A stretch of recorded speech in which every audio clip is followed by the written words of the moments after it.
नमस्कार दोस्तों, स्वागत है आपका हमारे YouTube channel guide with RD sir पर। आज हम एक बहुत ही रोचक गणितीय विषय संख्या पद्धति यानी नंबर सिस्टम के बारे में पढ़ने वाले हैं। तो चलिए हम लोग सीखते हैं नंबर सिस्टम।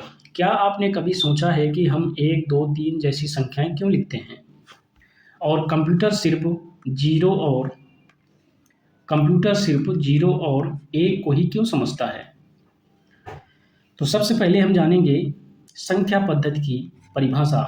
तो चलिए जानते हैं परिभाषा क्या होती है इसकी। संख्याओं को लिखने और समझने के अलग अलग तरीकों को क्या कहा जाता है, संख्या पद्धति कहा जाता है। यानी किसी भी संख्या को हम अलग अलग आधार पर लिख सकते हैं साथियों। यानी कि अगर कोई संख्या लिखी है 101, इसको हम इसके बाहर अगर 2 लिखते हैं तो ये हमारी बाइनरी होती है। और अगर ये कोई संख्या लिखी है, अगर इसके बाहर 10 है तो ये दशमलव वाली हो जाती है। तो चलिए आगे सीखते हैं संख्या पद्धति के प्रकार क्या होते हैं। संख्या पद्धति के प्रकार कितने होते हैं, तो ये प्रकार यहाँ पे 4 होते हैं। पहला कौन सा होता है, दशमलव पद्धति। यानी कि मुख्यतः 4 प्रकार की संख्या पद्धतियां होती हैं। पहला है दशमलव पद्धति। इसके अंतर्गत क्या होता है, यही हम रोजमर्रा के प्रयोग करते हैं। कैसे कि इसमें 0 से 9 तक कुल 10 अंक होते हैं। किसमें, दशमलव पद्धति में 0 से 9 तक कुल 10 अंक होते हैं। ठीक है, इसको हम ऐसे लिख सकते हैं जैसे कोई संख्या लिखी गई 125, 349, यानी कि कोई भी संख्या। तो ये हमारी दशमलव पद्धति हो गई। दशमलव पद्धति में क्या आता है, 0 से 9 तक की कुल संख्याएं और इसमें अंक कितने होते हैं, 10 अंक होते हैं। तो ये हमारी दशमलव पद्धति होती है, यानी डेसिमल सिस्टम बेस 10। ठीक है, आगे बात करेंगे हम लोग बाइनरी पद्धति के बारे में। दूसरी पद्धति हमारी कौन सी होती है, बाइनरी पद्धति। दूसरी होती है बाइनरी पद्धति, यानी बाइनरी सिस्टम बेस 2। इसमें केवल 2 ही अंक होते हैं। इसमें केवल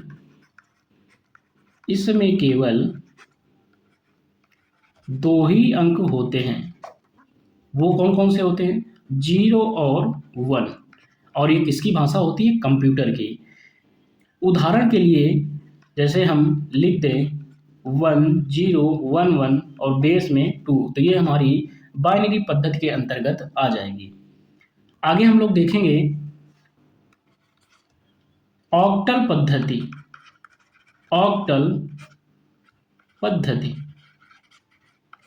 आगे हम लोग देखने वाले हैं ऑक्टल पद्धति, या तीसरी पद्धति होती है।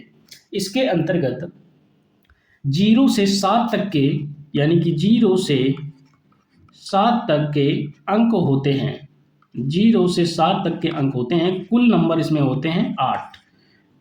ठीक है, उदाहरण के लिए इसको कैसे लिखा जाता है, तो बेस में 8 आ जाता है। जैसे बेस में 2 आ रहा था, उसी प्रकार यहाँ पे 8 आ जाता है। तो ये ऑक्टल पद्धति हो जाती है। आगे हम लोग देखेंगे चौथी पद्धति जो होती है हेक्साडेसिमल पद्धति। हेक्साडेसिमल पद्धति। साथियों, जो चैनल पे नए जुड़े हैं चैनल को सब्सक्राइब कर लें और बेल आइकन को प्रेस कर लें, जिससे आपको वीडियो का लिंक मिलता रहे। तो हेक्साडेसिमल पद्धति के अंतर्गत क्या होता है, इसमें बेस में कितना होता है, 16 होता है।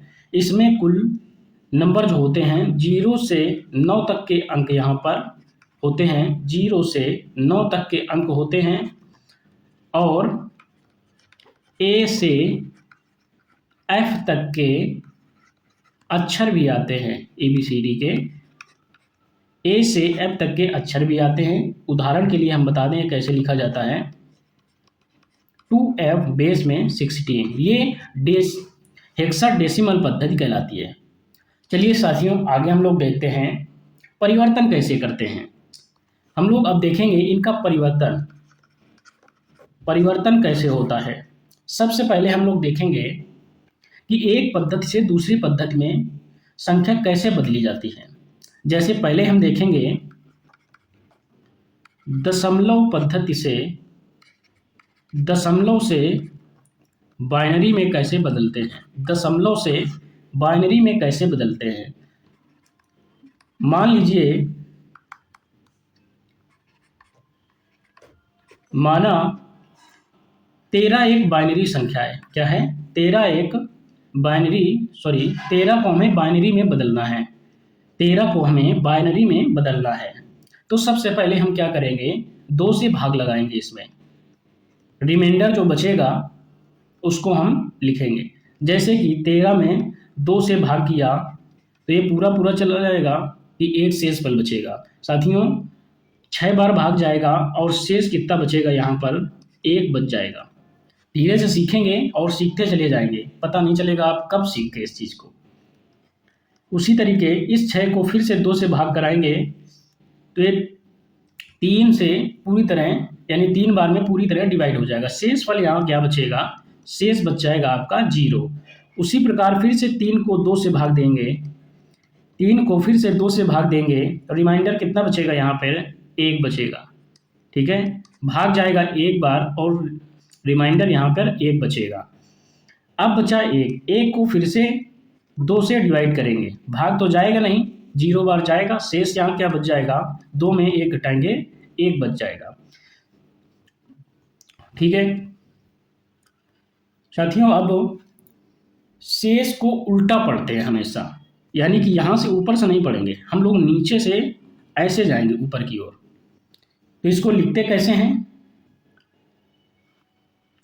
ये वाले शेष पर ही लिखा जाएगा। ठीक है, तो 1 1 0 1। ठीक है, तो ये आपकी चेंज हो गई बाइनरी में।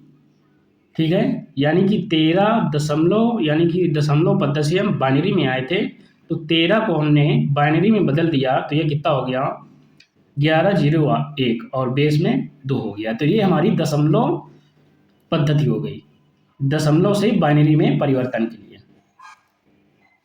अब चलते हैं हम बाइनरी से दशमलव में कैसे परिवर्तित करते हैं। दशमलव से बाइनरी में परिवर्तन कर चुके हैं। अब बाइनरी से दशमलव में कैसे परिवर्तित करते हैं, इसका एक उदाहरण देख लेते हैं। इसमें क्या करेंगे, वही संख्या ले लेंगे दोबारा से जो हमने बाइनरी में परिवर्तन किया था, इसको हमें, इस संख्या को हमें दशमलव संख्या में परिवर्तन करना है। ठीक है, तो अब हम सबसे लास्ट वाली संख्या को और 2 की घात 0 से शुरू करेंगे, गुणा करते हुए प्लस करते हुए आगे बढ़ेंगे। जैसे कि यहाँ से 1 इंटू 2 की घात 0 प्लस 0 इंटू 2 की घात 1।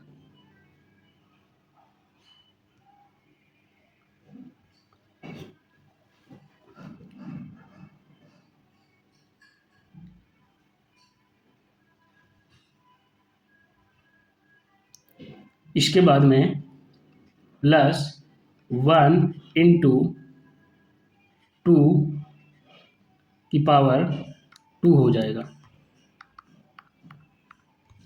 ठीक है, प्लस अभी यहाँ तक हमने कर लिया, फिर से 1 इंटू 2 की घात 3, ये हो गया।